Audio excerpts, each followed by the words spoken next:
Kita ketika mendoakan seseorang dengan kebaikan, itu malaikat mendoakan kepada kita dengan doa yang sama. Ma min muslimin da'a li akhihi bidahril ghaib wa illa galal malaku walaka bimithli. Atau kama qala Nabi sallallahu alaihi wasallam. Kata Nabi kita Muhammad sallallahu alaihi wasallam, tidaklah seorang muslim mendoakan saudaranya yang jauh melainkan ada malaikat di sampingnya berdoa untuknya yang sama seperti dengan doanya. Kita doakan orang, mudah-mudahan itu fulan bin fulan, dia diberikan kemudahan rizki oleh Allah Ta'ala, diberikan kesehatan oleh Allah Ta'ala, diampunkan dosanya. Di saat kita mendoakan saudara kita yang jauh, saat yang sama ada malaikat mendoakan kita dengan doa yang sama yang kita panjatkan untuk saudara kita yang jauh. Jadi dia kembali kepada kita. Kita doa kebaikan, balik kepada kita. Dan doa malaikat dengan doanya kita berbeda.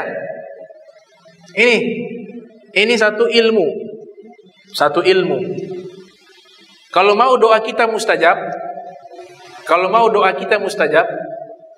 kita doakan orang lain. Ya Allah, misalnya kita pengen mobil, gak apa-apa, minta apapun sama Allah boleh selama baik. Minta mobil misalnya. Ini contoh Pak Maman. Saya pengen mobil, misalnya saya pengen mobil. Tiap hari saya doanya, ya Allah mudah-mudahan Pak Maman diberikan mobil. Mobil yang mahal, mobil yang baik. Saya minta seperti itu. Di saat yang sama malaikat mendoakan kepada saya. Dan doanya malaikat pasti Allah terima. Doanya saya belum tentu. Misalnya saya minta, ya Allah berikan saya mobil, berikan saya ini. Misalnya saya doa seperti itu. Ini 50-50. Bisa diterima, bisa ditolak. Dalam tanda kutip pemberian di dunia ya. Kalau hakikat doa tidak pernah Allah tolak. Mungkin Allah simpan di akhirat, mungkin Allah segerakan di dunia, mungkin Allah kasih pada waktunya, mungkin juga sebagai penghapus dosa. Jadi doa hakikatnya tidak pernah ditolak. Tapi pemberian yang Allah berikan di dunia yang paling mustajab, kita didoakan oleh malaikat. Doaul malaikat mustajab. Doanya malaikat itu mustajab, tidak pernah Allah tolak. Oleh sebab itu, kalau mau keinginan kita diterima dengan lewat doa, kita doakan kepada orang lain. Maka malaikat akan mendoakan kepada kita dengan doa yang sama yang kita panjatkan. Ini diajarkan oleh para guru kami. Kemudian doa kepada saudara kita yang jauh itu menghilangkan penyakit hati.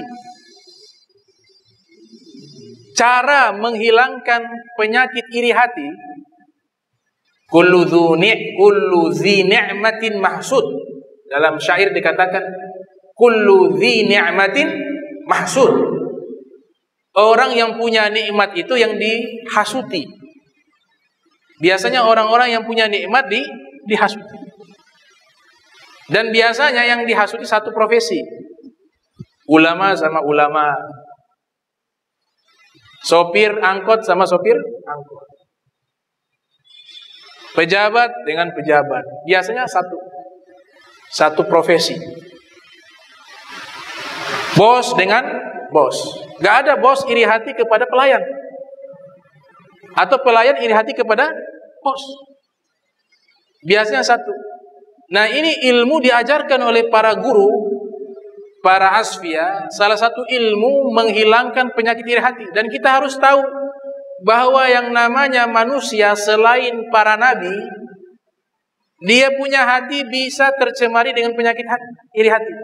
Tidak ada yang bebas.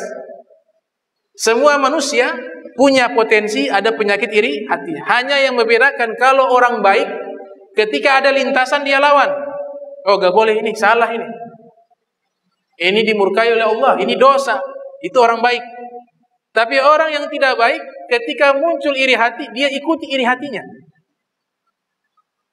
Oleh sebab itu, obat yang paling mujarab menghilangkan iri hati kepada seseorang, yaitu mendoakan dirinya.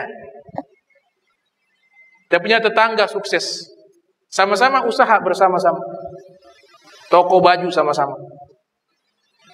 Toko restoran makanan sama-sama. Waktu berjalan bertahun-tahun, ternyata yang sukses temannya, tetangganya, dia tidak sukses. Mulai tetangganya beli mobil, dia hati susah. Tetangganya punya rumah 2, hati susah. Tetangganya punya anak-anak sukses, hati susah. Punya iri hati. Maka obatnya adalah dia doakan tetangganya.